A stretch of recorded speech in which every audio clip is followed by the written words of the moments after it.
I think we should start now, Mukta. Sure, ma'am. Yes.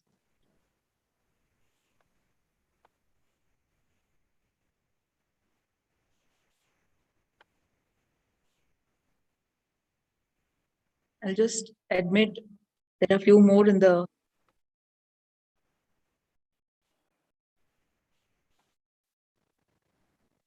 Am I audible? Should I start? Yes, ma'am.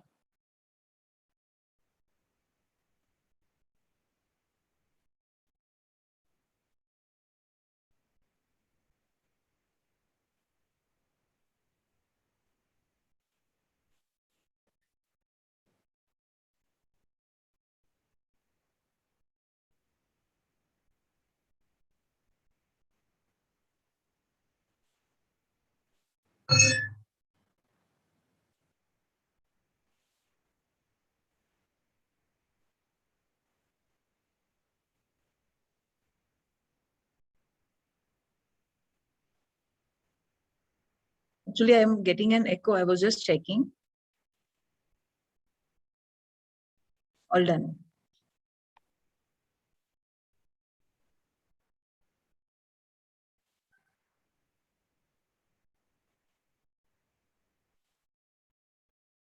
Guru Brahma, Guru Vishnu, Guru Devo Maheshwara, Guru Sakshat Parabrahma, Tasmai Shri Guruve Namaha. Teachers have three loves: love for learning, love for learners, and love of bringing the first and the second love together.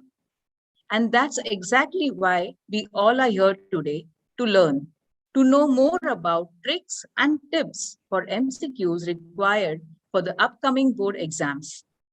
Happy afternoon to one and all present here. On behalf of Trinity International School, I, Ms. Mukta Salgaonkar, welcomes you all. Before we begin our session, a few instructions. This is for everyone to follow, which will help us in conducting the session smoothly. You are requested to keep your microphones on mute throughout the session.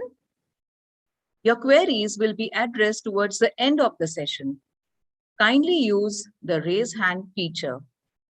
To ask queries, you will be unmuted one at a time. Please be patient.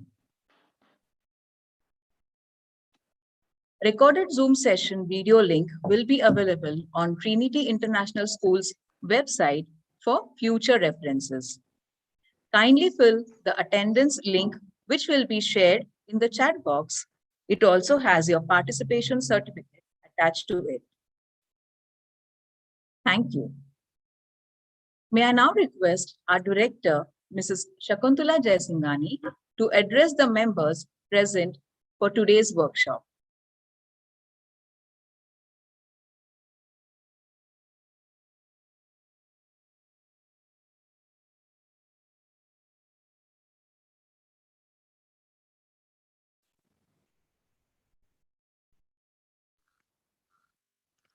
I think I went on mute again. Sorry. Could you all hear me? Yes, ma'am. Okay. So again, good afternoon, everyone. Dr. SWARUP Datta, I'm really very thankful to you for coming on board with us here and helping out everyone. We all need this kind of support, and this pandemic has really given us this silver lining that we all are together, because all of us are facing the same challenges, and therefore we all need to get together, bond together, and learn together. So for that, we've all assembled here today for some support and guidance from Dr. SWARUP Datta for this new type of CBSE examinations that have been declared for the half yearlies for the 2 sessions, the MCQs, and I'm sure he's going to demystify it for all of us. Thank you and welcome, Dr. SWARUP Datta. Thank you, ma'am. I'm extremely overwhelmed to get this opportunity to introduce to you all our resource person for today's workshop. He is a man of principles and indeed an experienced principal too. He is a visionary leader, educator with 20 years of experience for supervising staff, securing resources, transforming organization culture, and implementing effective programs. He has trained more than 15,000 corporate employees and more than 50,000 teachers. He holds a degree in MSc B.Ed, BHMS, Principal of MSM English School, and Zonal Coordinator and Master Trainer of CBSE COE Pune. He is the first principal in India to become a Master Black Belt in Lean Six Sigma Quality Management System, certified Green Belt and Global Career Counselor for UCLA Extension, University of California and Los Angeles. He gave up his illustrious career as vice president of pharmaceutical company to bring out changes in the education sector and in the young minds to groom them into better citizens of tomorrow. Received the Young Scientist Award 2007 Association for Advancement of Homeopathic Science, Kolkata, for his research in the field homeopathic science and his hypothesis based on quantum physics. He is a master trainer of CBSE COE and prepared 2 modules for CBSE COE Pune, supervising skills for middle management and academic administration for top management. He recently prepared 2 modules for Diksha Portal on behalf of CBSE, Preschool Education and Creativity, and Problem Solving. Recently, he launched his company, Best Career Books, which is meant to provide career counseling, consultancy, and training services, transform schools and lives of people around the world. He has trained principals across Maharashtra on NEP 2020 and presently conducting numerous sessions for teachers and parents of schools across India. Of course, he is none other than Dr. SWARUP DATTA. I welcome you to this session on behalf of the entire Trinity family. Over to you, sir. Thank you so much, ma'am. Thank you, Shakuntala ma'am, Rupali ma'am, for inviting me in this particular webinar. It's a pleasure to be here.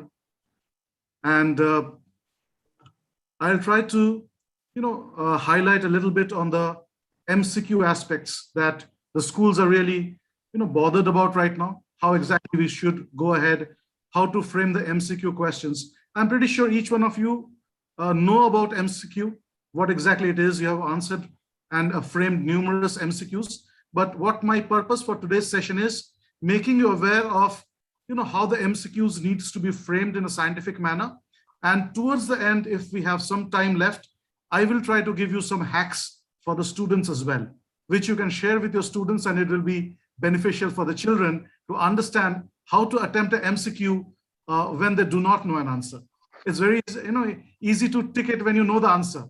But the hack is regarding when you do not know an answer, what is the psychology behind the MCQ? That is something that I'll try to reveal. So without wasting any further time, let me present my screen to you. Give me a moment for that.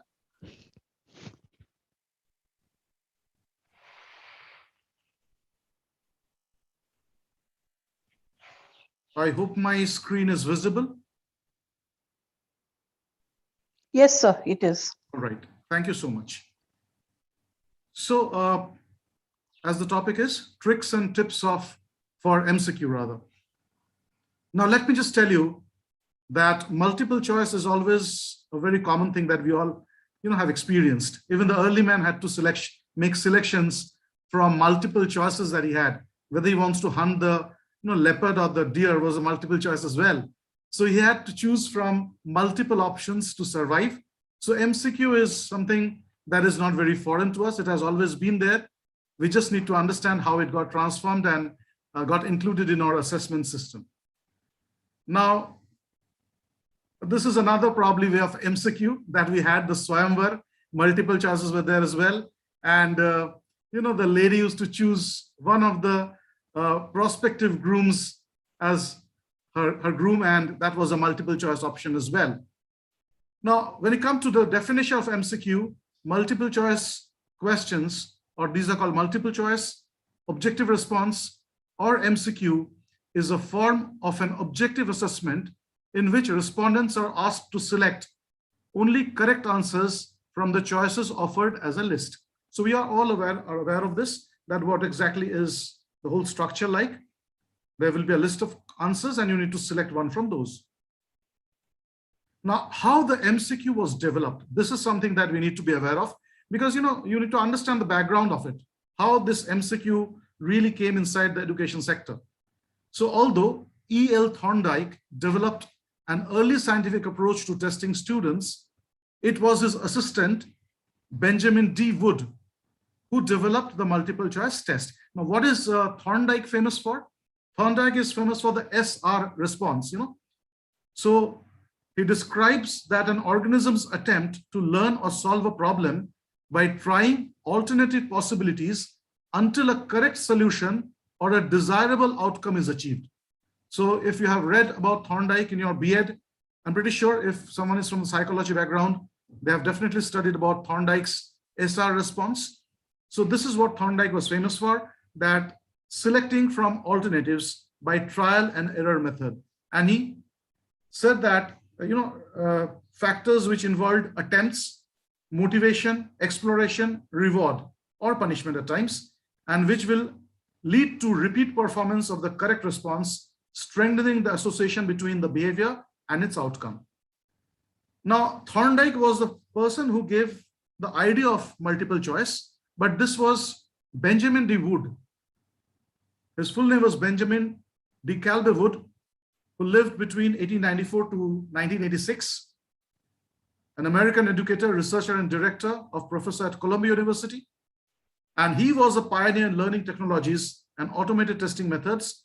Wood is the creator of multiple choice test. What he did was he framed this particular test so that it was a way of measuring teachers' understanding of certain subjects that in long run influence their salaries. So, Benjamin Wood devised this MCQ so that the teachers may attempt these MCQs, and which in turn determine the salaries that they will get, which was earlier not determined by their performance, but at times their place of birth or the experience they hold based on these things, especially in the southern part of America. He helped in designing the multiple choice of the pencil bubbles. Now you see, these are called pencil bubbles, where you actually have to shade the entire bubble with your pencil. And it was used in the 20th century. And the scoring machine that automatically read these forms saves many hours of manual clerical labor. So this was one more important thing, that MCQs will help you solve, it will help you to check the paper very quickly. It will be done automatically with the help of machines. Next. Now, the first MCQ for computers, computer-based MCQ was first developed by Christopher P. Soule. He created the first MCQ examination for computers on a Sharp MZ80 computer in 1982. So see, this is the Sharp MZ80 computer, which was first time used for MCQs. And this was done by Christopher P. Soule. And it was developed to aid mainly students with dyslexia. You know dyslexia because most of you have watched the movie Tare Zameen Par. And thanks to that movie, the dyslexia is a common term nowadays among the educators. So dyslexia, people who had dyslexia, they had hard time understanding and pronouncing the Latin names of plants in particular. Ficus bengalensis and all these things. So this computer helped them solve that problem. Now, this was the first school, St. Edward's School in Romsey, England, which for the first time conducted an entire examination in MCQ form. So this is a brief history of MCQ. And ever since St. Edward's School in Romsey, England conducted the first MCQ assessment for an entire examination, it has become a common practice since then. Now, to frame MCQ, you need to be aware of the Bloom's taxonomy.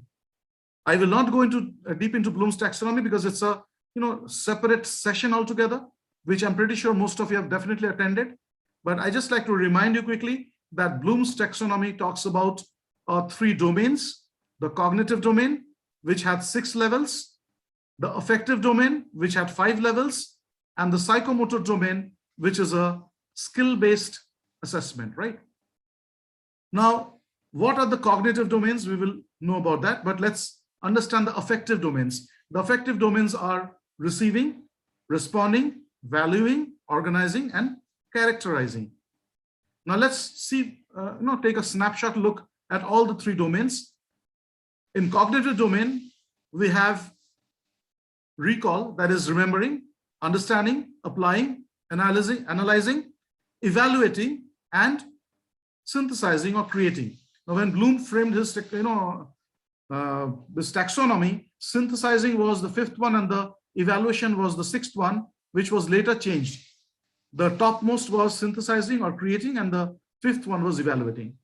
Now, in affective domain, that is more to do with the heart, it was receiving, that is the awareness, responding to that awareness or reacting to it, understanding and acting on it, organizing personal value system, and internalize value system, that is adopting the behavior. Now, when it comes to psychomotor or skill, it starts with imitation, followed by manipulation, develop precision, articulation, that is combine, integrate related skills, and finally naturalization, where it is automated and the person becomes an expert in that particular skill. So you can see 6 cognitive domains, 5 affective domains, and 5 skill domains. Now, when we are framing the MCQ, we need to understand the Bloom's taxonomy so that we can go into different domains to check the level of the student. We cannot just restrict ourselves to either the knowledge domain or the attitude domain or only with the skill domain. We need to have a fair mix of all these things. And in the knowledge domain also, as you're well aware of, that higher order thinking skills like analyzing, evaluating, and synthesizing is the need of the hour. The new National Policy of Education is very clearly telling that you need to create innovators. The CBSE Innovation Ambassador Program is something that you all are aware of. So right now, the need of the hour is not to ensure that the children just mugs up the data, learns by heart, understands and applies, but going beyond that in analyzing, evaluating, and also creating. So we need the children to be creators of knowledge, not mere absorbers of knowledge. We need the children to be creator of jobs, not just job seekers. So this transformation can only happen when we radically modify the assessment system. As long as we are sticking to the age-old assessment system, it's not going to happen.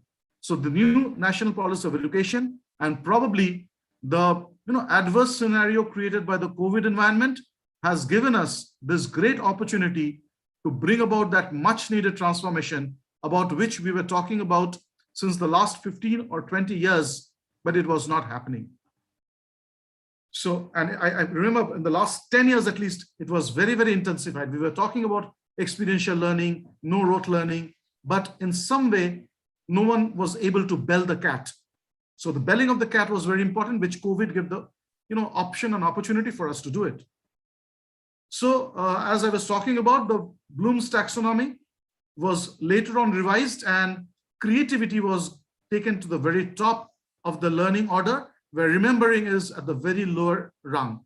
So remembering is a very lower level of learning, followed by understanding, applying, analyzing, evaluating, and creating. So I won't go deep into it because you already are aware of this Bloom's taxonomy. So let's move ahead. Now, when we're talking about remembering, you know that it's recalling relevant knowledge from long-term memory. Understanding is making sense of what you have. Applying is use the knowledge gained in new ways. So you talk about real-life applications. So this is applying. Analyzing, breaking the concept into parts and understand how each part is related to one another. Now, from here, the higher order thinking skill starts.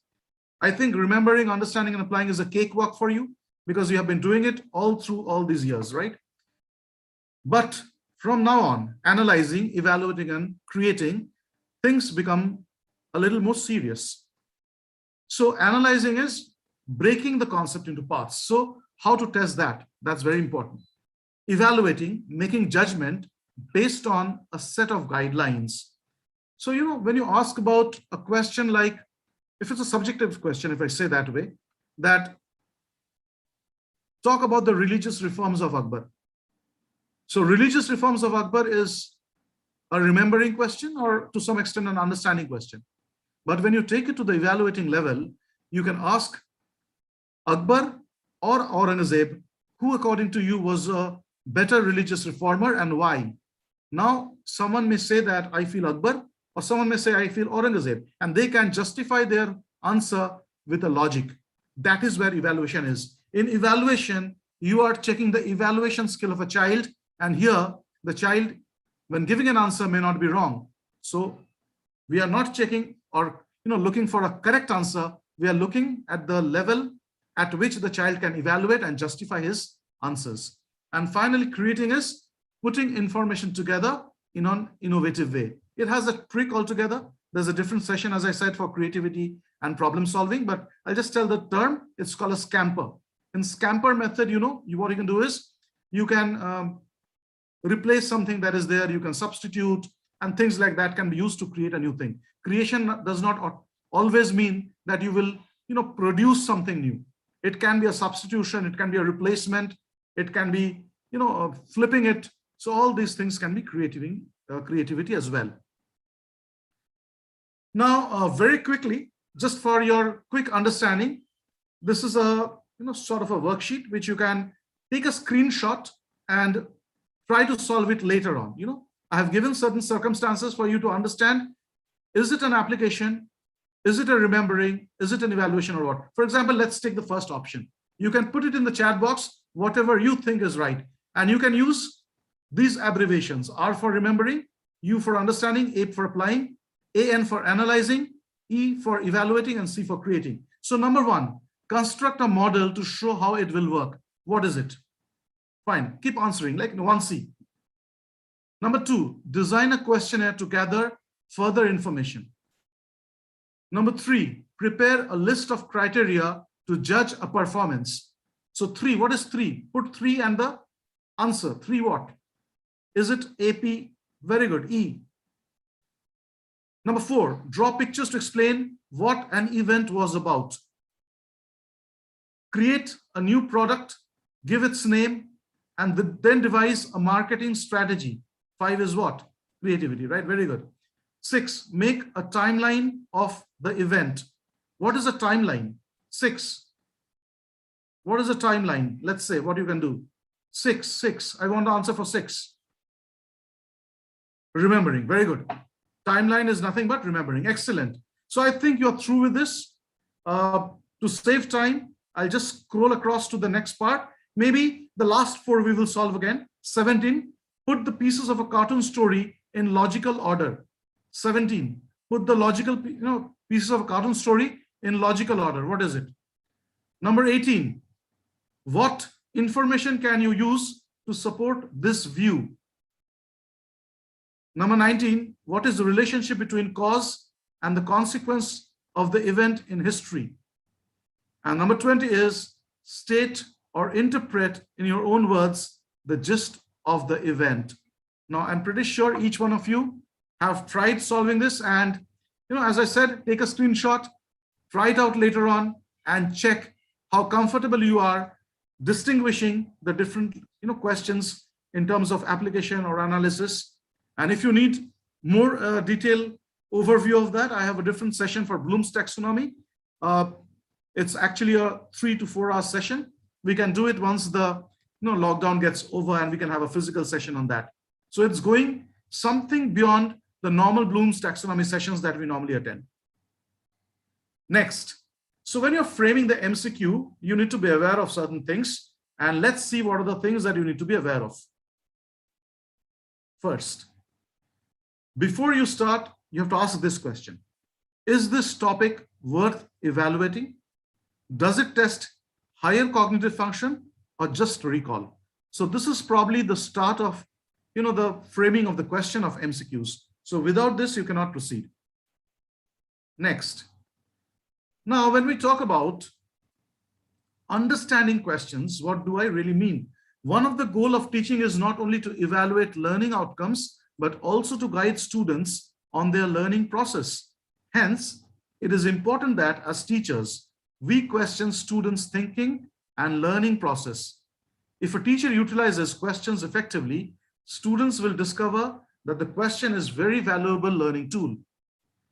It is a device through which they can organize their thinking to achieve the objectives. So what I'm talking about here is learning through assessments, or assessment as a learning.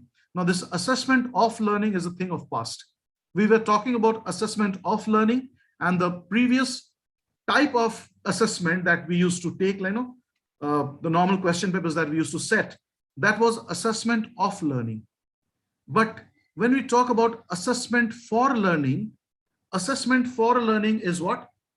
To remember easily, I'll give you a hack over here as well.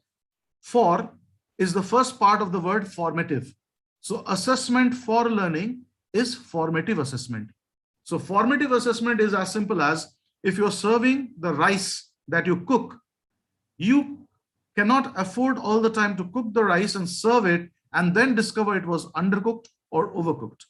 So what you basically do is, when the rice is being cooked on the oven, you take up one piece or pick up one piece of rice and you press it with your fingers and test if it's cooked or not. If it is cooked well, you know that it's going fine and it's all set to bring it down and serve. And if it's not cooked, you cook it a little bit more time. So what happens is, formative assessment does not make you do a post-mortem. You can correct things when it is required. So assessment for learning is not only the assessment of the child, but also the assessment of the teacher. It's almost like the driving lesson that you get from a driver who is sitting next to you and also has the clutch and the brake under his feet, so that in case you go wrong, he will be the one who will be taking care of the car and avoid an accident. So this is the formative assessment. So assessment for learning is very important. Now the second part is assessment as learning. So when you take an assessment, the children still learn from it, right? So assessment has to be used in a way from which the children get learning, or they use the assessment as a learning tool. That is called assessment as learning. Now, what are good questions? The good questions are purposeful. So they are asked to achieve a specific purpose. It should be clear. Students understand what they mean. It should be brief, stated in as few words as possible. It should be natural, stated simply in conversational English. Do not use bombarding English that children get perplexed about what exactly you're talking about. For example, if you've taught in your class that a book of words is dictionary, you cannot ask what is a lexicon. So keep it simple. You have taught dictionary, so let it be dictionary. Let it not rename it as a lexicon and ask what it is. Natural. So as I said, now thought-provoking. They stimulate thought and response. That is very important. It should make the child think. It should bring out the higher order thinking skills in a child.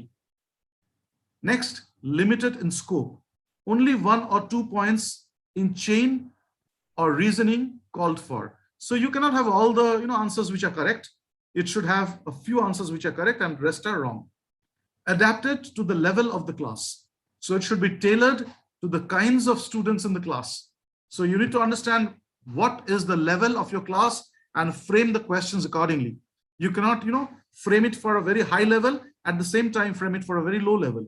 And I think all of you are aware of that. With that, this portals coming up to check your assessment in grade 3, grade 5, and grade 8, SAFL, structured assessment for learning. So this SAFL will be a very important tool to understand where my student stands, whether he is at the national average or below that national average level when we talk about a particular class level. Whether the child is in class 3 level, class 2 level, class 1 level, or let's say in class 8 when we are conducting, we will check the level of the child, whether he is at par with his class 8 or 1 or 2 levels below it. And we can make the changes, support the child when the situation is still there under our control. So adapting to the level of the class is very important. Now, this particular slides just talks about that test the different aspects, like apart from being recall questions or comprehension questions, go to higher order thinking skills. Now, this is the picture which we can correlate many times. I taught Stripe how to whistle. I didn't hear him whistling. And the teacher says, I said I taught him. I didn't say he learned it. So it's, what's the use of teaching something that if the child is not learning it?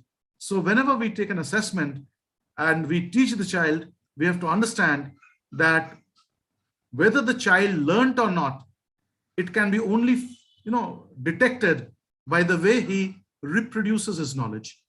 He produces the knowledge in front of you. He presents his knowledge, whether in written form, whether in form of a project, whether in form of a portfolio, whether in form of an MCQ, it does not matter. Whatever way he is comfortable with, showing that he knows it, competency-based education is talking about that. So again, competency-based assessment is a separate module altogether.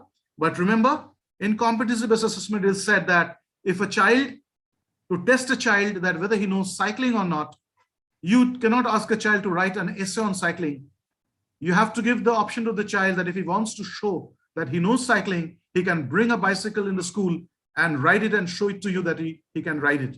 Or he can make a video when he's riding a bicycle and produce that in front of the teacher. So all these assessment methods are called competency-based assessment methods. But again, it's a very elaborate topic. And if time allows, at times we can have a session on that, on competency-based learning as well, how exactly it is to be approached. Now, apart from learning objectives, in competency-based assessment, which is being now developed by CBSE and the British Council and Alpha Plus, 3 companies are working together to develop the competency-based learning questionnaires. And in that, there is, apart from the learning objectives, something called assessment objectives, which the teachers need to be aware of. So this assessment objectives, when you are aware of, you get a grip on the competency-based learning. Now, I can tell you that, MCQ, competency-based learning, and higher order thinking skills, these do not exist in isolation. We have to correlate all these things. Bloom's taxonomy, the HOTS, the MCQs, the assessment as learning, assessment for learning, competency-based assessment, experiential learning, all these are to be, very skillfully woven into each other so that the child really gets a very good finished product, and that product will help the child to, shine in the 21st century. So what is items writing? Now, items, the task and or questions that are used to construct tests and examinations are referred to as items. So the questions are referred to as items, and the range of techniques involved in preparing those items are collectively referred to as item writing. So when you're preparing a question paper, the questions that you frame are called items, and the ways you can frame the question is called item writing. Now, there are steps for item writing. What is step 1? Step 1 is focus on the content topic to be assessed. So you need to understand that, or have a clear picture in front of your eyes, that which is the topic that you are assessing. And the step 2 comes, decide on what knowledge or proficiency or cognitive process do you want your student to demonstrate. So are you checking the knowledge? Are you going to check the understanding, application, analysis, evaluation, or creation? So all these things need to be very clear in your mind before you set the question. You can ask yourself the following questions. What should the student know? And what should the student be able to do? So these 2 questions, when you keep at the back of your mind before you frame your MCQs or any question paper, that will be a great help for you. Now, steps in test construction. So how to construct an MCQ? First is identify the objective. So as I said, that what is to be tested and what the student should know. Then develop a TOS. I'll show you what exactly a TOS, but you can, for timing, just understand, develop a TOS and write items. So write items and then write the answers. In fact, the questions, you frame it. Now, what is a TOS? TOS is a table of specifications. An example test blueprint or table of specification is given under. So as you see, I have given you a blueprint of the table of specification. So you pick up a chapter and you decide that knowledge, comprehension, application, analysis, synthesis, evaluation, and total. And you can also keep an adjustment factor. So in topic A, how many questions of knowledge, comprehension, application, analysis you will give? So you feel like a topic A, you don't want to give a synthesis and evaluation question. On the other hand, topic D, you find a synthesis question has been given over here. Or in topic C, an evaluation question has been added. So depending on the topic, you can decide on, how many questions you're going to put over there. So this chart is going to be of great help. Now, when you make this chart, what you basically do is you check the total also. For example, knowledge, 1 plus 2 plus 1 plus 1, that is 5. 5 means 20%. So 20% of the total, you're making it. So again, for, let's say, synthesis, it's 1 and 1, 2. So 2 stands for, let's say, 8% of your total. And you add up all the things, it comes to 25, and 25 questions are 100%. So you can see the knowledge questions, what percentage they have, comprehension, how many they have. At the same time, what is the weightage that you have given to each topic? Topic A comprises of 24% questions, topic B 24%, topic C 24%, topic D 28%. Now this gives you a very clear blueprint in front of your eyes, and you are able to understand whether you paid attention to each topic or not. In case, let's assume like A, B, C, D, all topics I wanted to give similar weightage.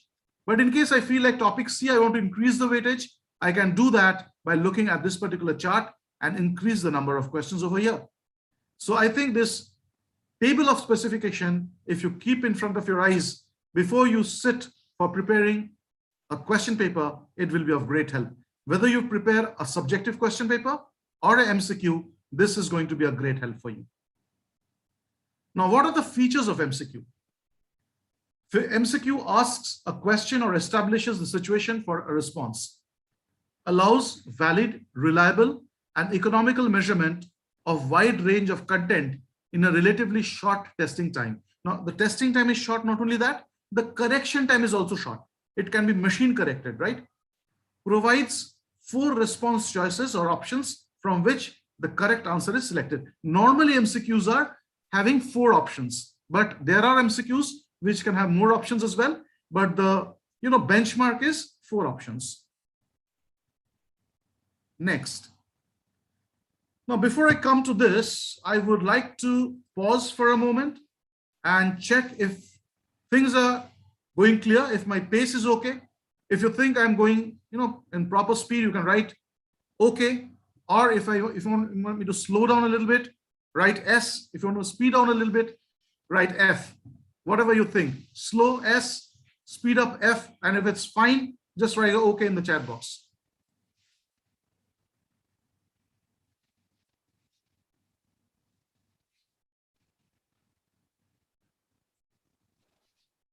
I think they are all okay, sir. All right. I just want the fingers moving as well. Yes, true. It's a post lunch session, so agreed. Right. Anyway, let's move ahead. And what I was trying to show you is a video. So give me a moment. I'll share a video with you. And this is regarding the MCQ.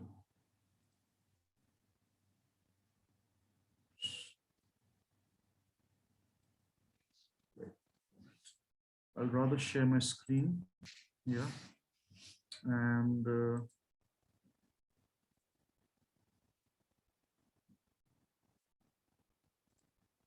sorry.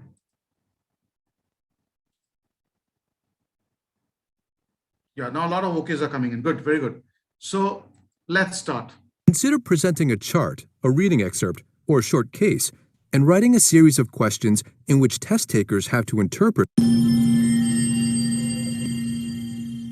how to make a killer multiple choice test question by Academy of Learning Career College. This video will show you how to make one of the most common test question types, the multiple choice question. First, let's break down the parts of a multiple choice question. Check out this example. This is called the stem. It's the initial statement or question that requires a response. These are called alternatives. They are the different response options to the stem. One of the alternatives is the correct answer. It's the right response to the stem. While the rest are called distractors. They are incorrect responses to the stem and serve to throw off the unprepared test taker. Great, you may be wondering, but how do I make a killer multiple choice question? Here are 10 tips to use as guidelines. Number 1. Be sure to present a clear question or problem in the stem of your test item. You want to make certain that a test taker who knows the subject matter will be able to answer correctly. Number 2. Don't introduce new language.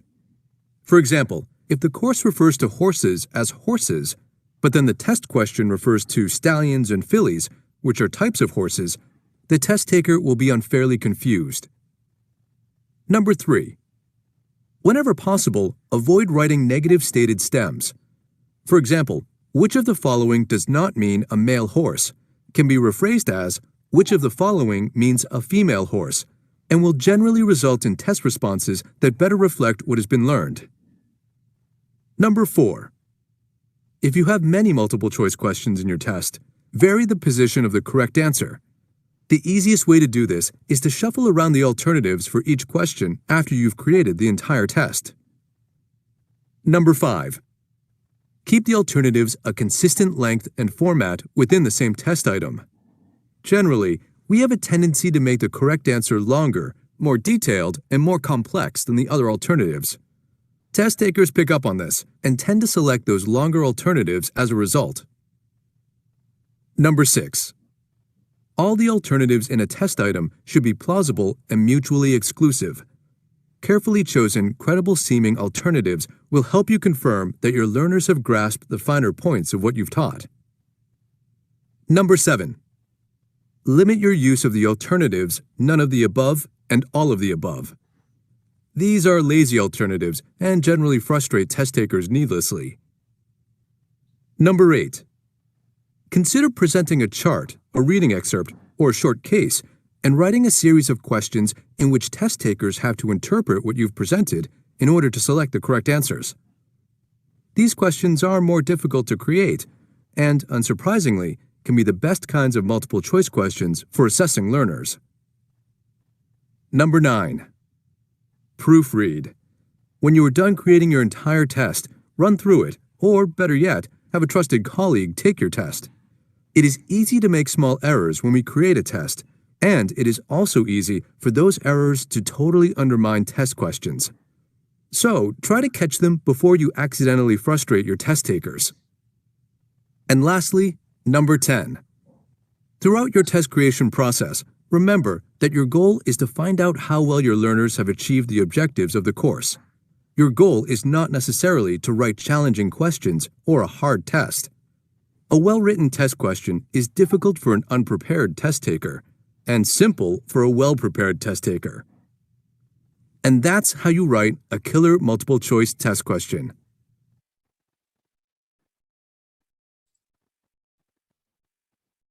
All right, I think now, just give me a moment, let me close this. All right, so let's come back to the session again and the presentation.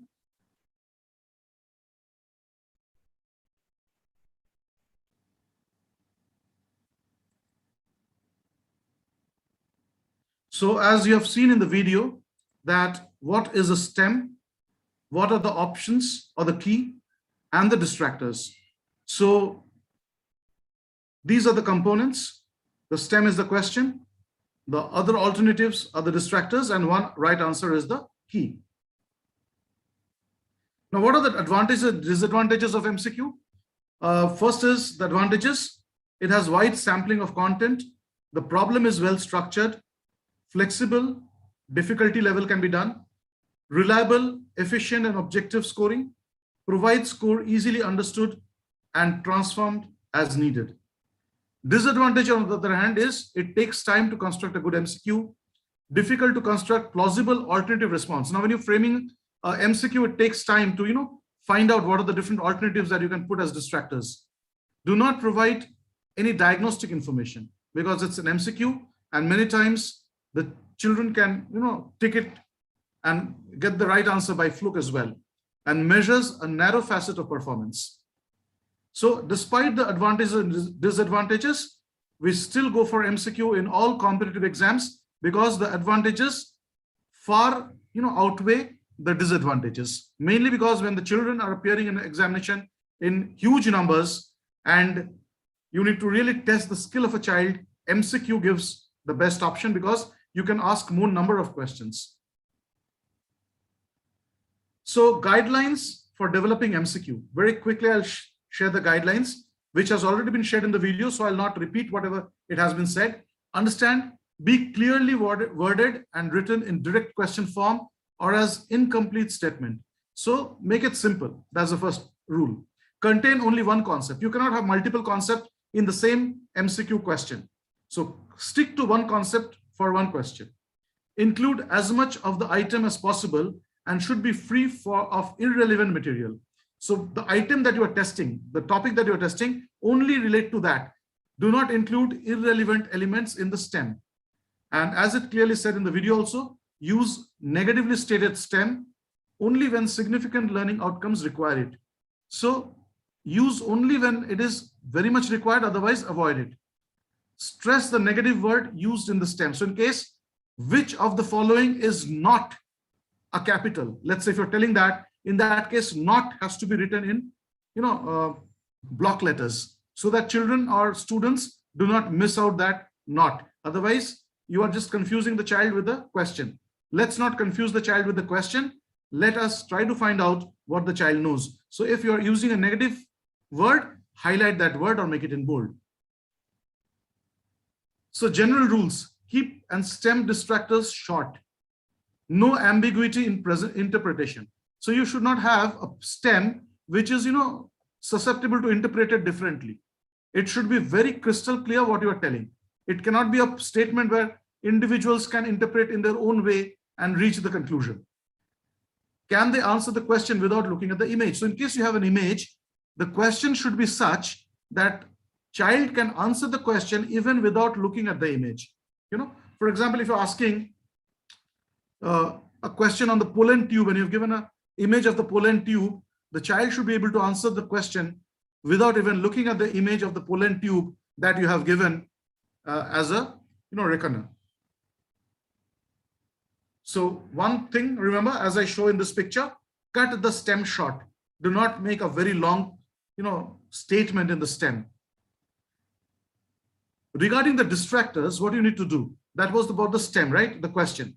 Using the distractor, use plausible distractors as alternatives. So make things that is, it's possible as well. Do not give utopian answers that the children very easily find out that these are the wrong answers. So give the answers which are very close to the right answer as well, so that the child has some challenge. Make sure that there is a correct answer among the distractors. Now, this mistake many people do at times, that sometimes they give all answers which are correct, or sometimes they frame the question and find out, "Arey, I forgot to give the right answer in it. All answers were wrong." So do not make those mistakes. Make all the options grammatically consistent and parallel in form. So the statement should be grammatically correct. Otherwise, the students will be misled and he will get confused unnecessarily. The correct answer should appear at each position in almost equal numbers. So you cannot have, A, B, B, B, B. So it should be a mix, A, B, C, A, B, C, D, A, B. Like this, it should be the answers should be varied. Vary the length of key to avoid giving clues. So length of the key should be varied as well. Otherwise, it gives a clear hint to the child. Place the position of the correct answer in random order, which I said that, not all A, repetition should be avoided.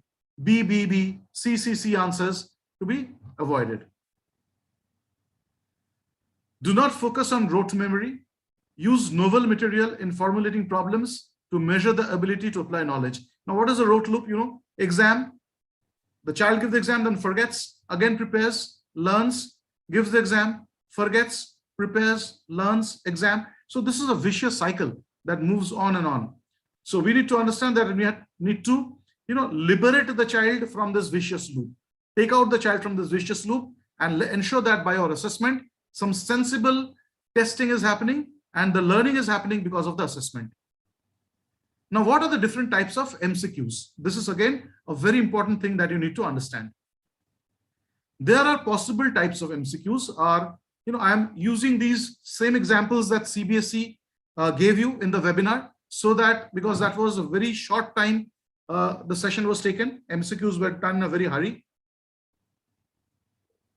So what are the possible types of MCQ? Simple MCQ, complex MCQ, and assertion reasoning MCQ. I'll give an example of each. The simple multiple choice items with one item, stem, and 4 options. For example, which of the following would cause acid rain to be acidic? Now, just for fun, you can try giving the right answer as well. If you think you want to answer, you can put the right answer in the chat box. But it's more about not the answer, about what is the type of question that we are asking. Right? So, which of the following would cause the acid rain? Is it the smoke, the dust particles, the lead compounds, or sulfur dioxide? Yes, D answer is coming up. That's right. It's D. Next, example 2 of MCQ is a pendulum consists of a sphere hanging from a string. What will happen to the period of pendulum if the mass of the sphere is doubled?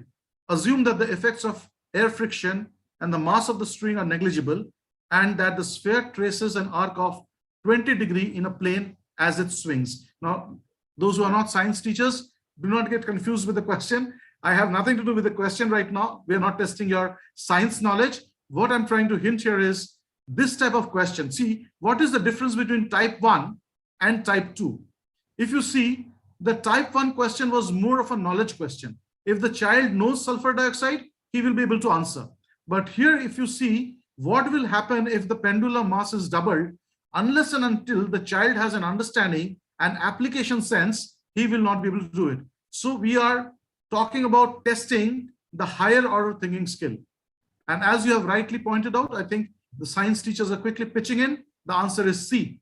It will remain unchanged because as the gravity is acting on that, gravity will not make any difference based on the weight of the object, mass of the object rather. Next. Third example is, which of the following best describes the main function of alveoli in the lungs? Now you see, here all the questions are similar. It all describes the lungs thing. Every answer is right, but which one is the right answer? To provide a large surface area for gaseous exchange, to provide an adequate supply of mucus, to ensure that lungs do not collapse, to make the lungs elastic. Now, if you see, none of the answers you can tell is a wrong answer. All of them are right. But what is it asking? Best describes. So which one is the best suited answer? And as again, the biology teachers are pitching in with the answer is A, to increase the surface area for gaseous exchange. Now let's go to something different. The pie chart shows the composition of 100 grams of 4 different foods. Which food provides the most energy? Now see, white is carbohydrate, black is fats and oils, gray is protein, stripe is water. Now we know the energy giving food is carbohydrate. So which one is the right answer? Of course, A, right? A gives most energy, or in fact B rather. The answer is B, because the portion of carbohydrate is highest in B and others are less in B. So answer is B. Very good. Most suitable answer. This is again a very important thing. Look at this. Which word describes desert the best? Type the word in the chat box. Which one you think describes desert the best? Now, instead of A, B, C, D, let me check what you give the answer. Cactus, oasis, arid, or flat? See, yes, I got a right answer. The first one who gave it, the chat box is really moving fast, but I think it was given by Sabita Naik? No. Before that, Vinita? Yeah, a lot of people. I probably couldn't read the right one who gave the first answer, but the answer is arid. Everything has got desert, but it will not be a desert unless it is dry and arid. So cactus is there in desert, oasis is there, desert is flat. All these are facts. But arid, unless and until the area is dry, it will not be a desert, right? So this is the way to check the most suitable answer. Now let's come to multiple choice questions which are complex in nature. Complex means there are more than one answers. So complex MCQ items with one or more of the given formats. Example, which of the following is a characteristic of a virus? Number one is it can cause diseases. It can reproduce by itself. It is composed of large living cells. It lives in plant and animal cells. Now, when you see the answer 1 and 4 both are right. It can cause disease and it lives in plant and animal disease. The other two are not correct. So in a complex MCQ, the child needs to pick up more than one answer as correct answers. So 1 and 2, 3 and 4, like that.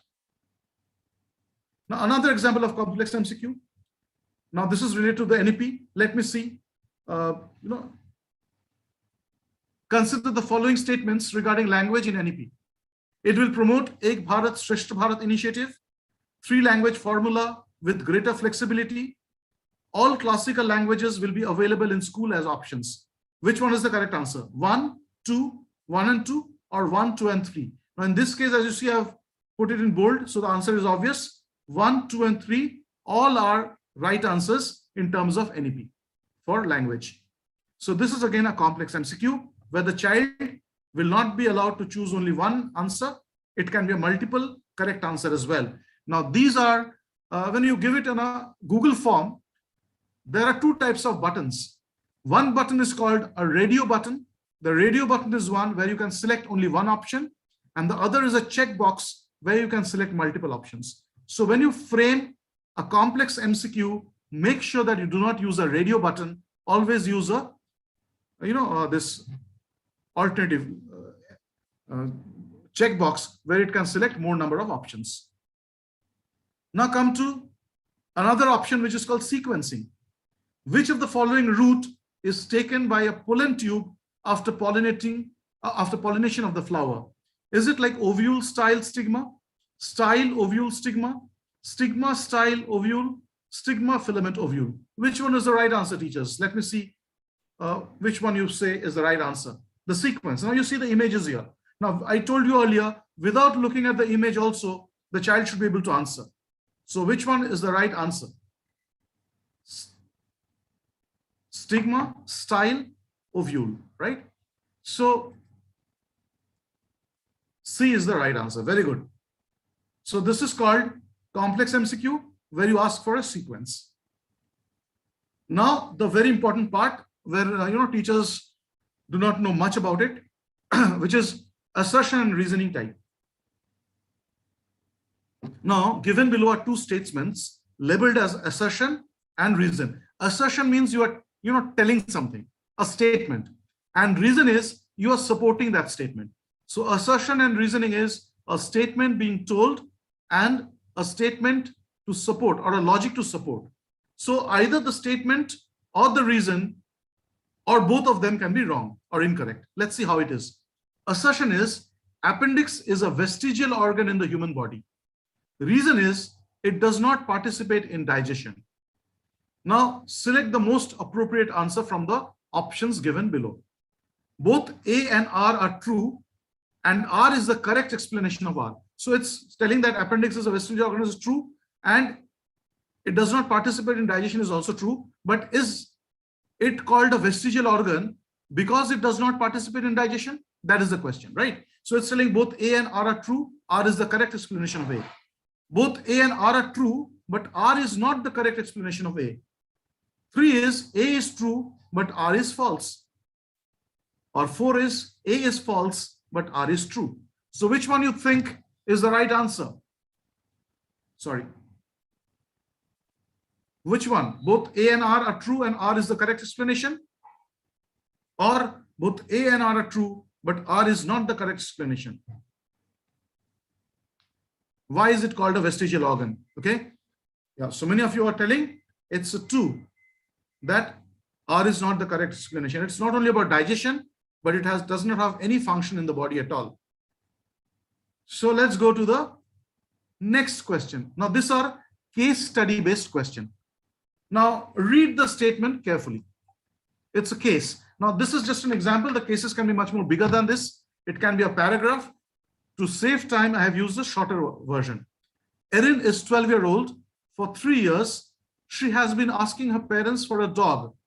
Her parents have told her that they believe a dog would not be happy in an apartment, but they have given her permission to have a bird.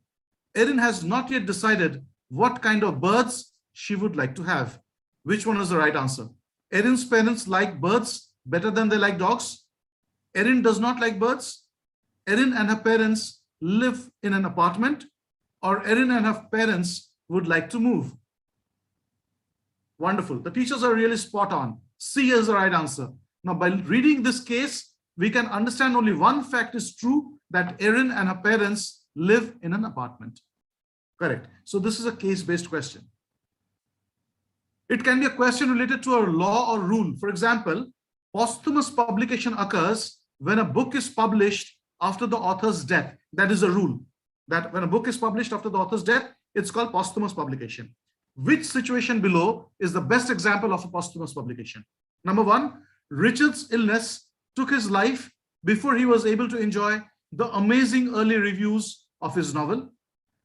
Melissa's publisher cancels her book contract after she fails to deliver the manuscript on time.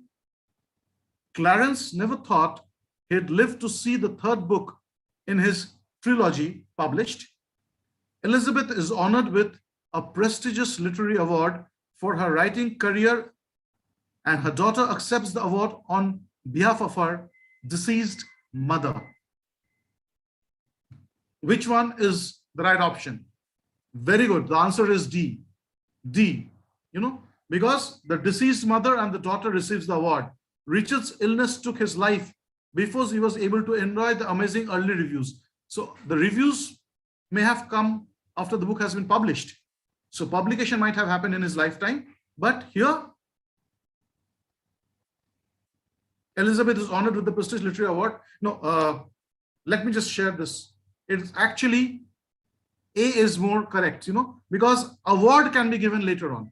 The book was published, the award comes later on, and deceased mother was there. So the child goes and receives the award.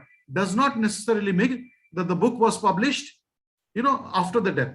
The book might have been published during the lifetime. So Richard's illness took his life before he was able to enjoy the amazing early reviews of his novel. So this is the closest of a posthumous case. So the answer is A.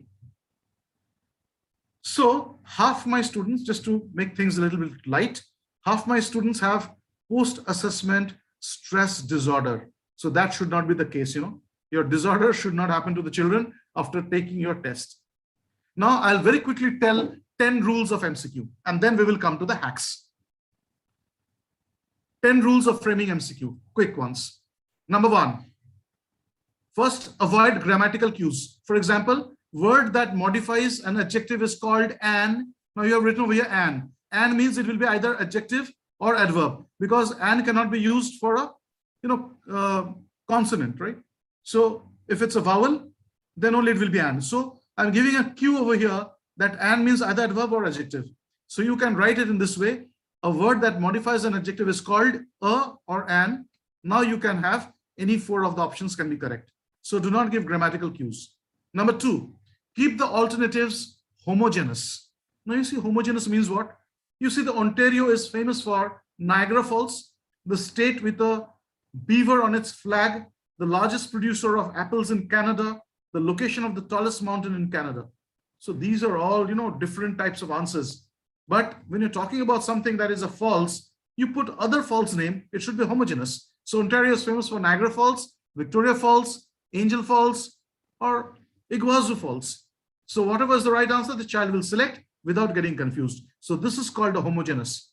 All the things are names of false, and here the child can tell any one of those things and it can be a right answer. Next, rule number 3. The stem should be in a question format, not incomplete statement. So preferably try to give it a question format, not incomplete. Like what? The capital of Indonesia is, rather than that, you can write which of the following is the capital of Indonesia. And then you give the options. So it is said that when you put it in this way, it gets more clearer to the examinee. Number 4 rule. Number 4 rule is do not start with a blank space in the beginning. Dash is a synonym for courtesy. You can say the synonym for courtesy is dash. So the blank space in the beginning is preferably to be avoided. Rule number 5. Options that overlap or confuse learners and can easily be identified as distractors.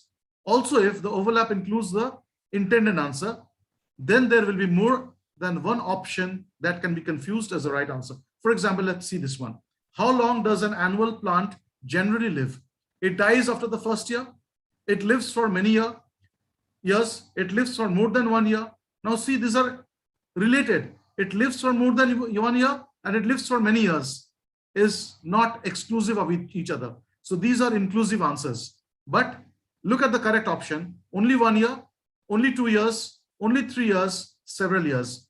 So when you say this makes a clear-cut, statement with proper answers. So you cannot have answers where both the answers are mixed. So it has to be red and blue, distinctly separated.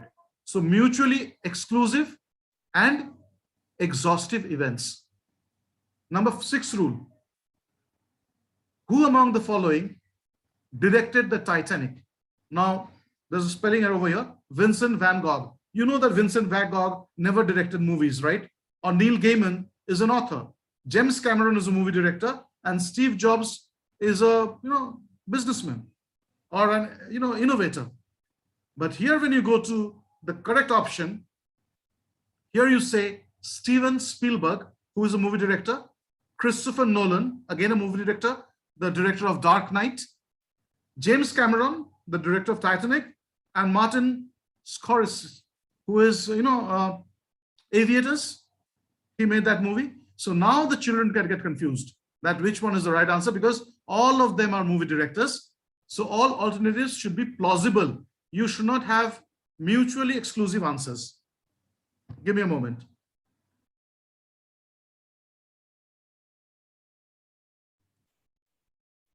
All right.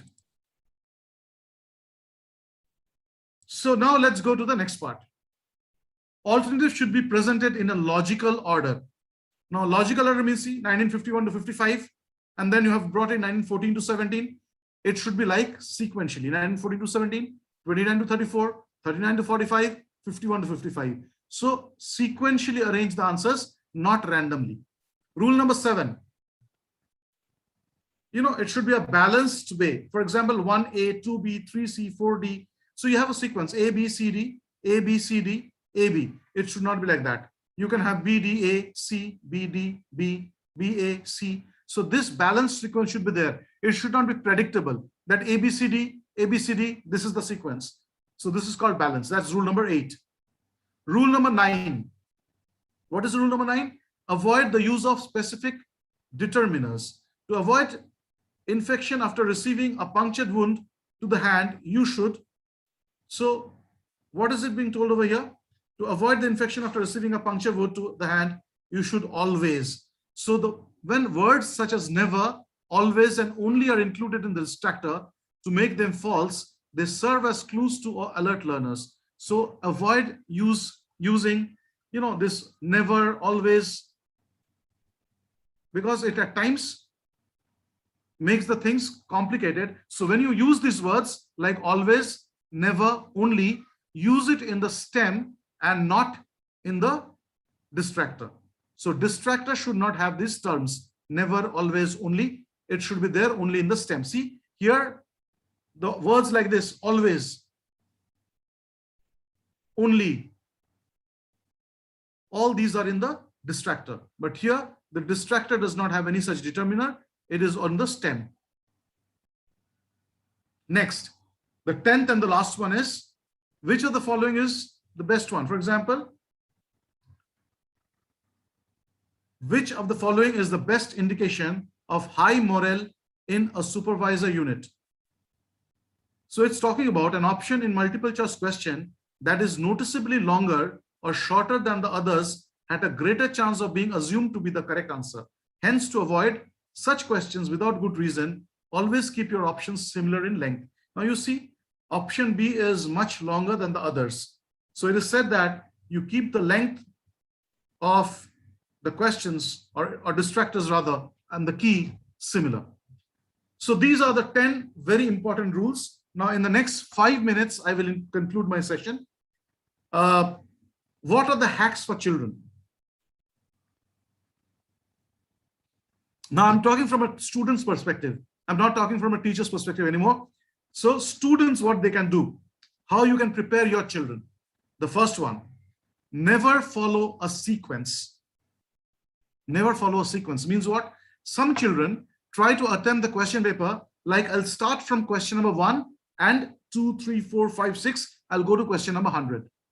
So when they do in that order, that is one sequence. Some people, they use a different sequence. What is that sequence? They start from 100 and come towards 1. So these both cases are to be avoided. So never follow a sequence is a big thing that you can tell to your children, is a very big no. Do not approach the MCQ paper like that. Then you will end up losing time. Why? Because purposefully what happens, there are two psychological things. The first 10 and the last 10 questions are designed in such a way that at times when the examinee is attending the question, he does not answer the first question. He goes to the second, it doesn't seem, he doesn't know it. Third, then his, morale goes down, and the known questions also he will miss out.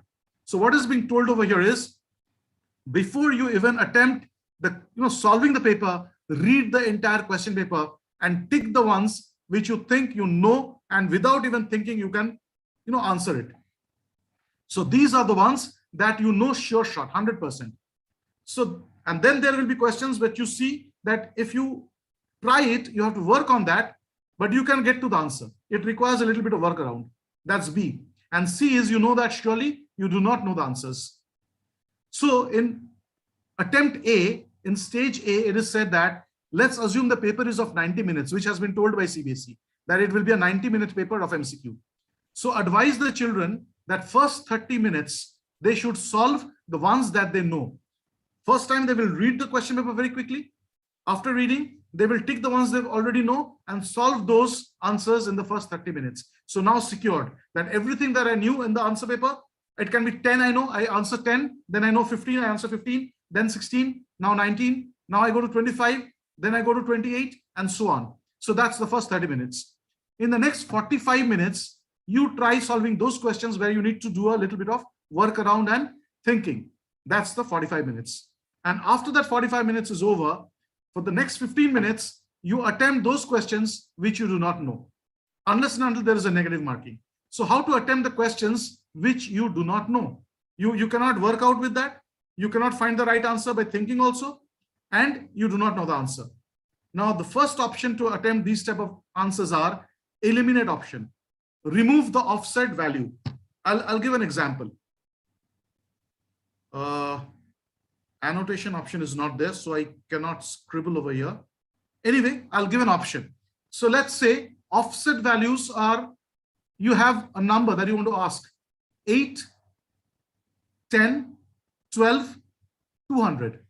Now you see that 8, 10, 12, these are almost similar number, and 200 is an offset value. So first thing is eliminate the offset value. Then if there is something like none of the above, remove that value as well. None of the above, very rarely, it has been seen by research in all different examinations, none of the above is a very, very rare chance. 95% of the time, none of the above answers are not right. So you can advise the children, if there is a none of the above, they can safely, discard that. Now, once you have discarded, what are the most probable options? Now understand, this is a very clear thumb rule, and it has been proven by research. If it's an MCQ where there are 4 options, the most probable option is going to be B or C. And in that too, B is going to be the most preferred option. This is psychology, nothing more than that. So psychology says 95% of times you will have B as the right answer when it's a 4 alternative MCQ. If it's a 5 or 6 alternative MCQ, the last option, that's the 5th or the 6th one, is most likely to be correct. So this is again a hack. It's not that it has to be a thumb rule, always right, but it is how you can, tell your children how to go about when they do not know the answer. The last 15 minutes I'm talking about. Remember the direct values of pi. What is the direct value of square root of 3, square root of 9?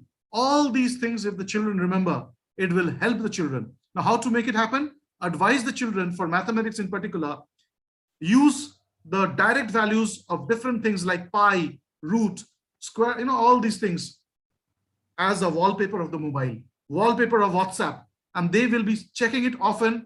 For 1 month they do it, they remember the values, and it will be really helpful when they have less time to solve. The direct values, for example, 2048 divided by root, pi into 306.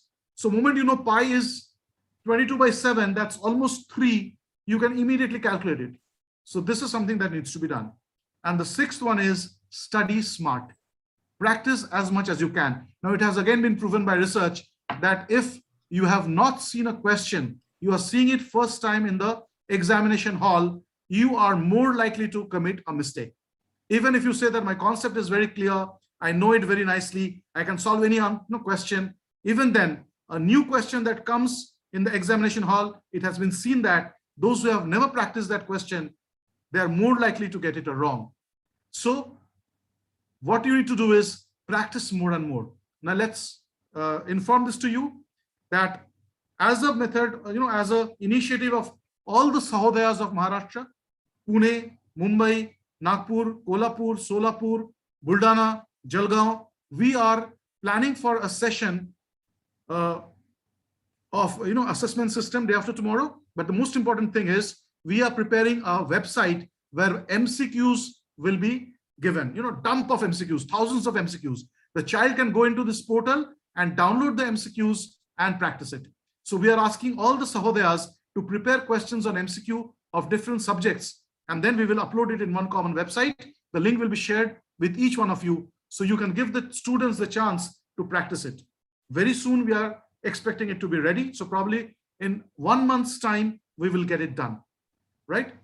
So much before the board exam, that is in the month of November to December, you will have a whole lot of questions for your children to practice. And study smart again, as I said, reduce the long elaborate notes into snapshot notes. Make mind maps, visual charts, all these flow charts, all these things are very, very important for study, smart study to solve MCQs.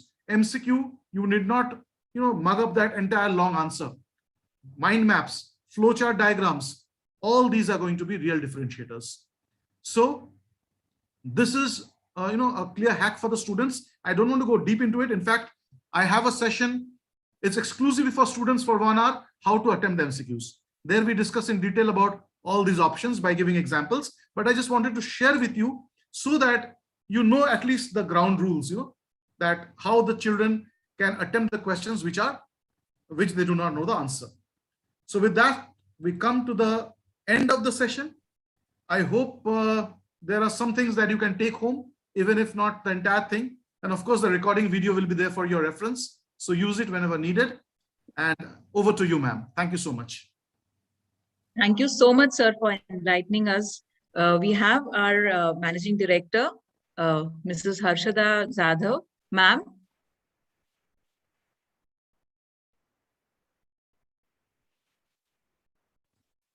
Harshada, ma'am. Yes, good afternoon, everyone. Thank you, SWARUP sir, for such an informative session. It was a really wonderful session. I think pandemic is just not given an option for online learning and just for the students. It has also been a good learning session for all the schools together. It gives such a wonderful platform for all of us to come together and learn together and share knowledge with each other. Like, we always say, by sharing knowledge, that's how we grow with each other. This has also given a platform to Trinity to have all these wonderful educators come together and share knowledge. Obviously, after my session, you will also have an question answer session with Swarup sir, where you can ask him questions and he will address. So I think MCQs is a very important topic per se, because life is all about multiple choice questions, right? And all your competitive exams are about multiple choice questions.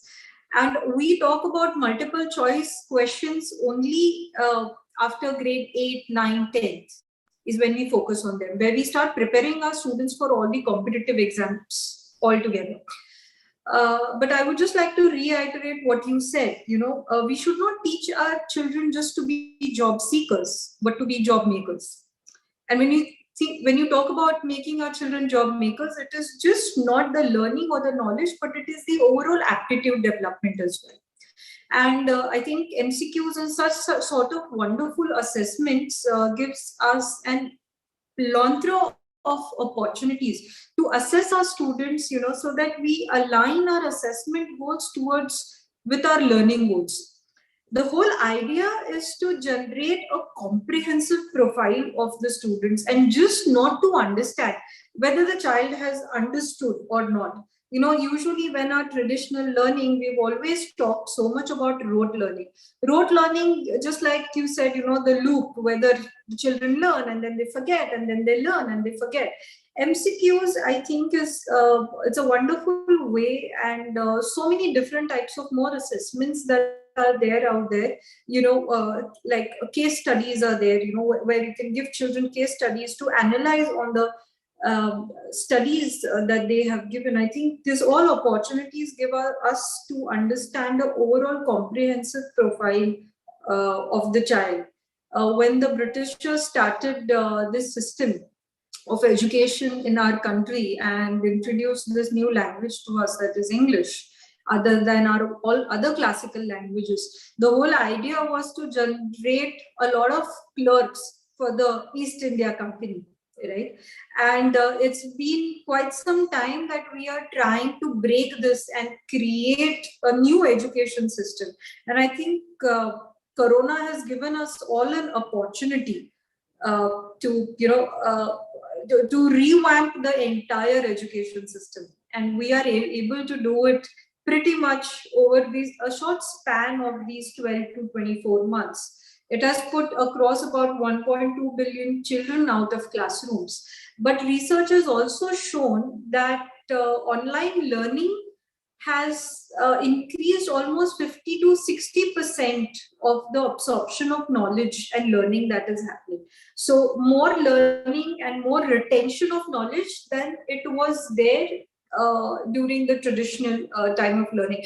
I think specifically because online learning is fast-paced, and children who don't understand maybe can go back to see what is there. Like today's session, I'm sure a lot of teachers who would like to be here, and a lot of teachers who are here would have wanted their peers to be there. So, and whoever is absent can just go back to the recording that is available on the Trinity school page of the DATTA's recording, and then they can just look at the recordings. I think such type of availability on this online sessions during the Corona time has given the children with a lot of retention power. And I think with sessions like and questions like assessment like MCQs, it is just not the understanding and the knowledge, but also the critical thinking that needs to be analyzed for the children.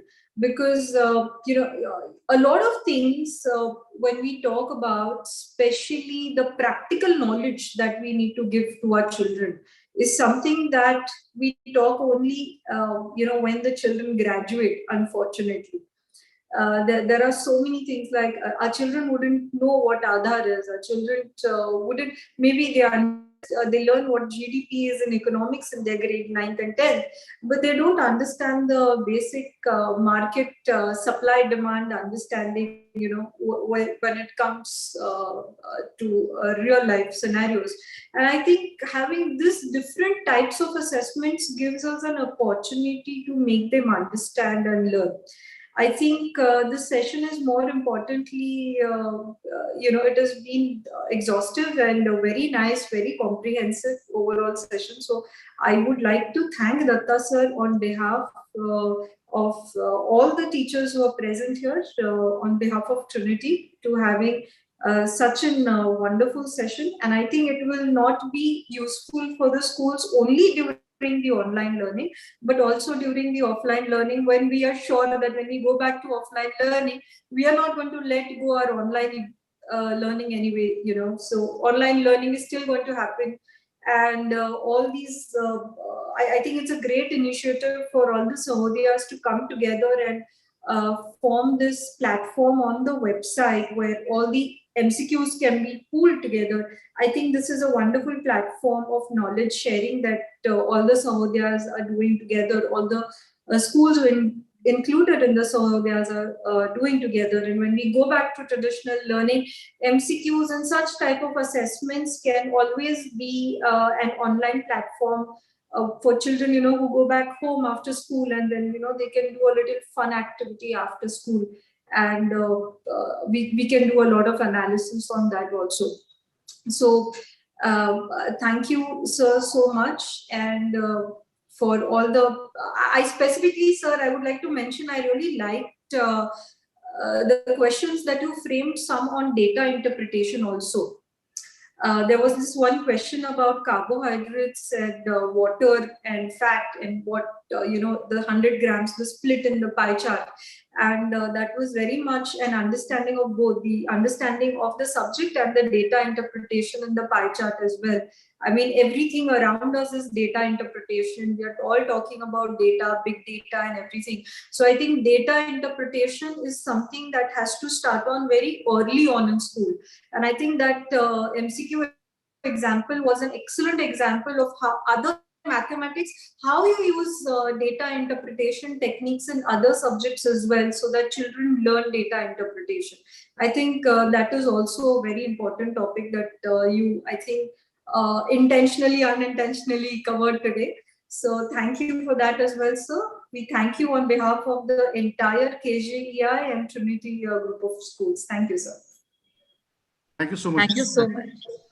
Thank you so much, Harshada ma'am. Sir, should we take the question answers session? Yeah, sure. No problem. Rashida ma'am and Vijayalakshmi ma'am, I request you to take the session ahead. Yes.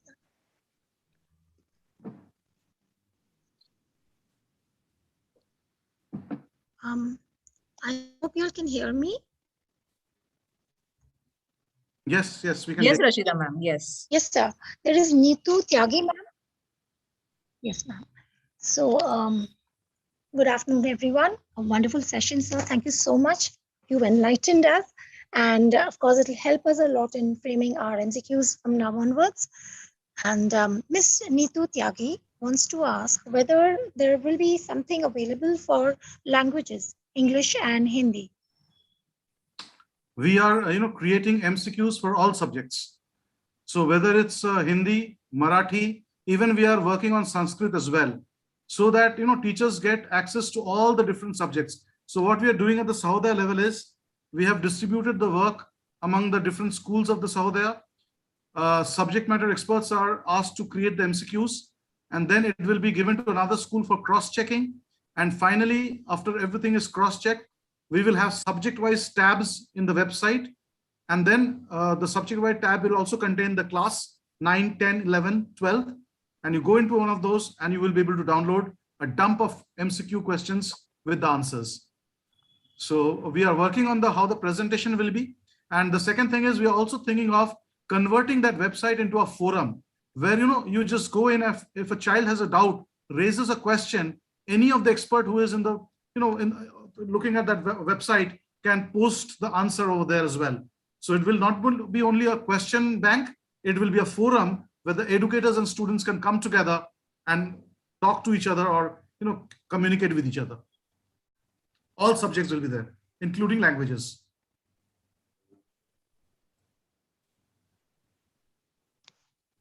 Right. So there's another question which talks about physical education. If there is something about physical education, MCQs on physical education. No, we haven't thought about anything on physical education as of now. But after the first phase, when we are dealing mainly with the main subjects, the scholastic subjects in particular, once we are done with that and the website is operational, that time we will explore the possibility of other things.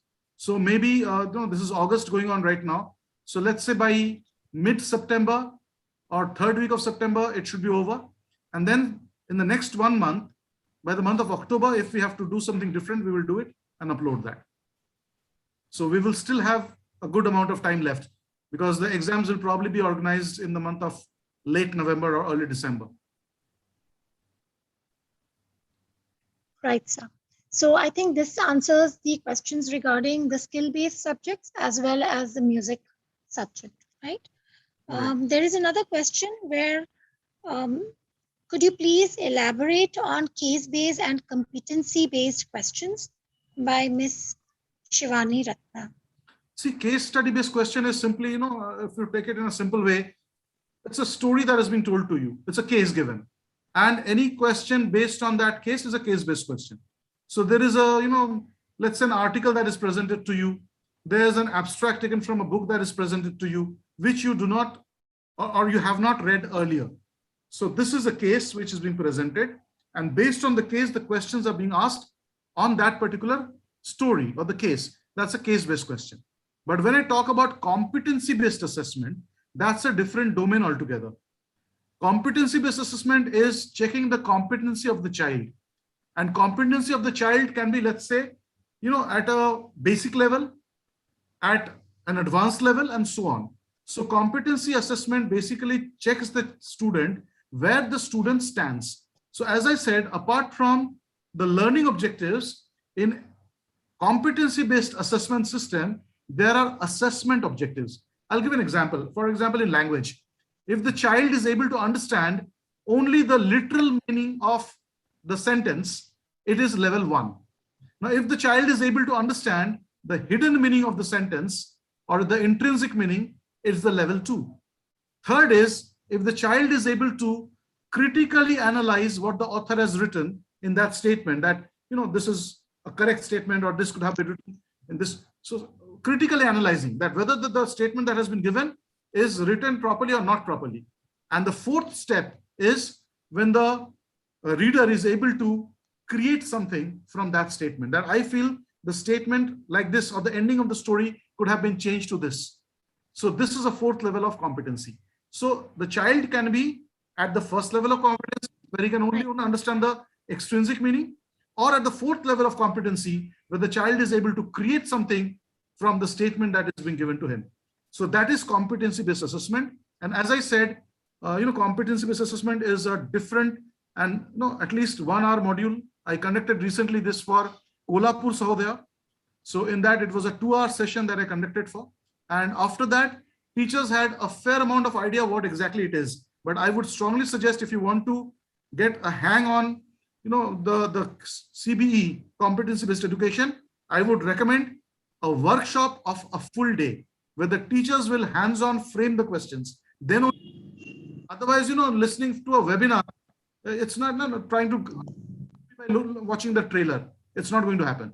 But again, as I in a simple words explained to you, competency-based assessment will tell you where is the level. Right? Okay. Any other question? Yes, sir. This question is from me actually, sir. I just wanted to know whether for grade 9 and for grade 11, will there be any content, MCQs available? Because of course we are focusing on grade 10 and 12, but we also need to make sure that our grade 9 and grade 11 children are also well prepared for the next year in case if the situation does continue. See, what CBSE has told is they will give sample question banks on the website. But as you can understand that CBSE is mainly concerned with the 10th and 12th. So first they will do it for that. And if possible, they are trying, what I came to know from, informal discussion with a few CBSE officials in the academic section, that they are working on it and they will try to publish if time permits. But I'll tell you one more thing, that there are a lot of companies who are coming up with question banks of 9th, 11th, and so on, of different subjects. So I have a group of mine, WhatsApp group. I can see many of you are members of that group as well. Mimra ma'am is smiling. So I post these MCQs in that group. And, whenever I get access to anything, I definitely post it in that group so that teachers can use it and get benefited.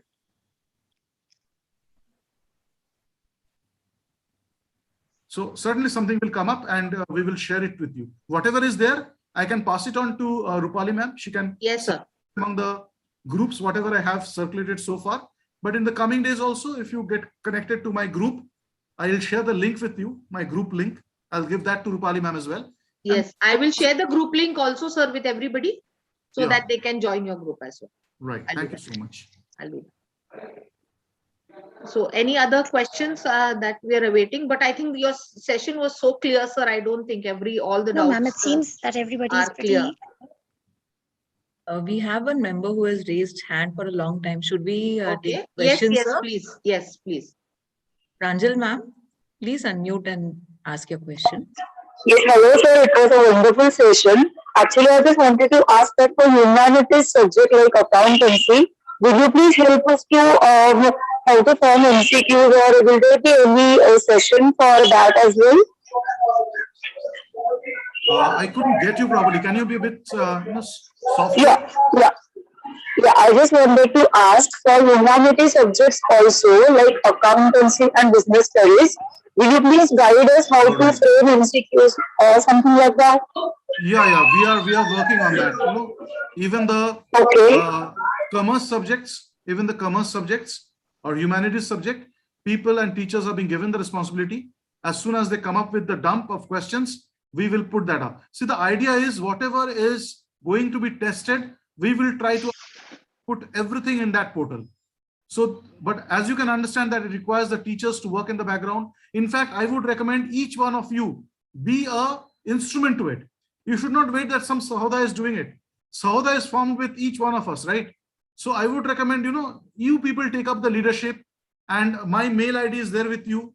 My WhatsApp number is there with you.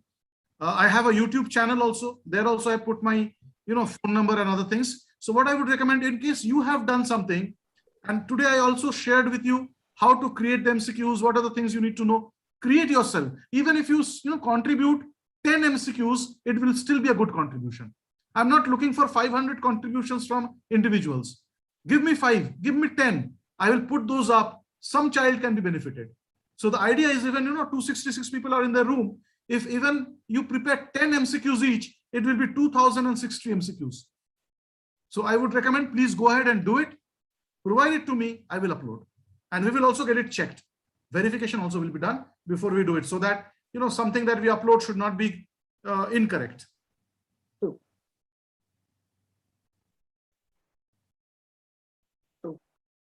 So I think it was a wonderful session, sir, and we are towards the end of it. There was a lot of takeaway from the entire session, and a lot of learning, and it has enlightened us and set us on the right path, basically, to face the new challenge. And yes, it has also cleared a lot of doubts that we had in mind and things.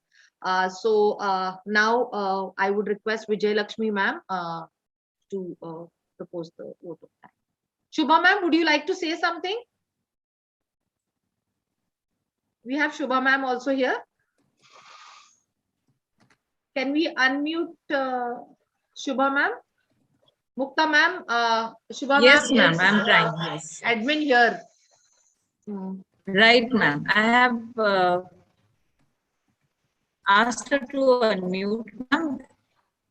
Okay, I'll just check again. Yes. Ma'am, we are. Ma'am, we are not able to hear you. Please unmute. I think now you can. Now you can? Can you hear me? Yes. Yes, ma'am. Good evening, ma'am. Sir, Shakuntala ma'am, and all the members of Trinity International School. It has been a wonderful session. And SWARUP sir, as always, you're so clear and crisp in what you explain. It's really commendable, and we are really fortunate and blessed to have you train us. Thank you so much. Thank you so much. Thank you so much, ma'am, for your kind words.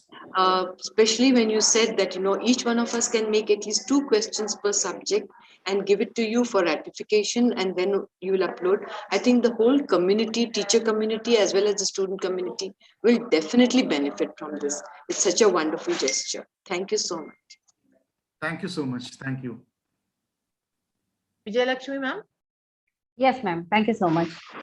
Good evening, one and all present here. It is a great privilege indeed to be a part of such a required and thought-provoking session. On behalf of the entire Trinity fraternity, I would like to extend my gratitude to Dr. SWARUP sir for educating us on the nuances of MCQs. I would also like to thank all the dignitaries and teachers present here.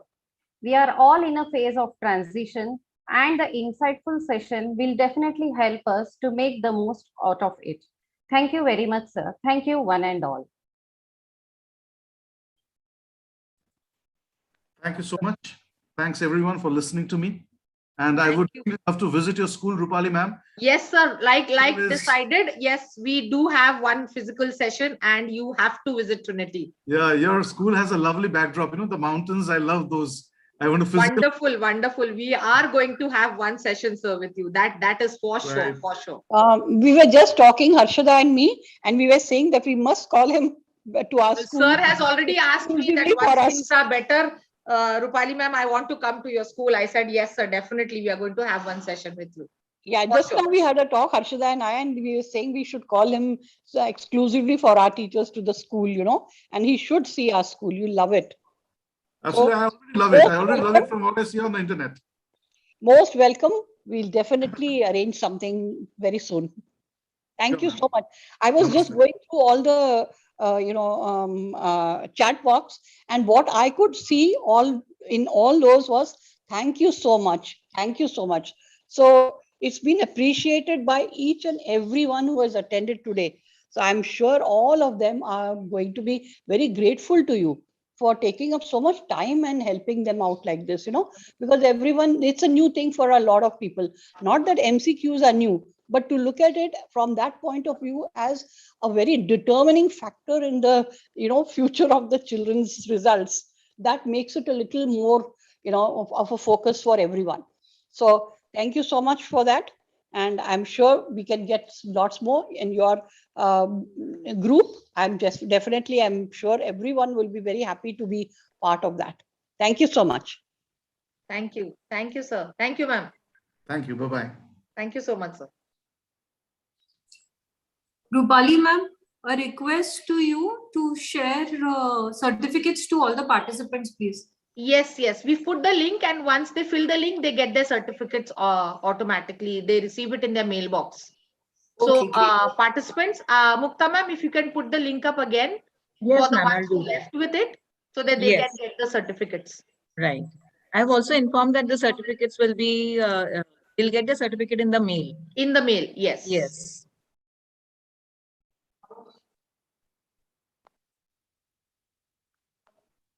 Rupali ma'am and Director ma'am, should we conclude the session? Yeah, I think we should. Yes, we can. Thank you, Swarup sir.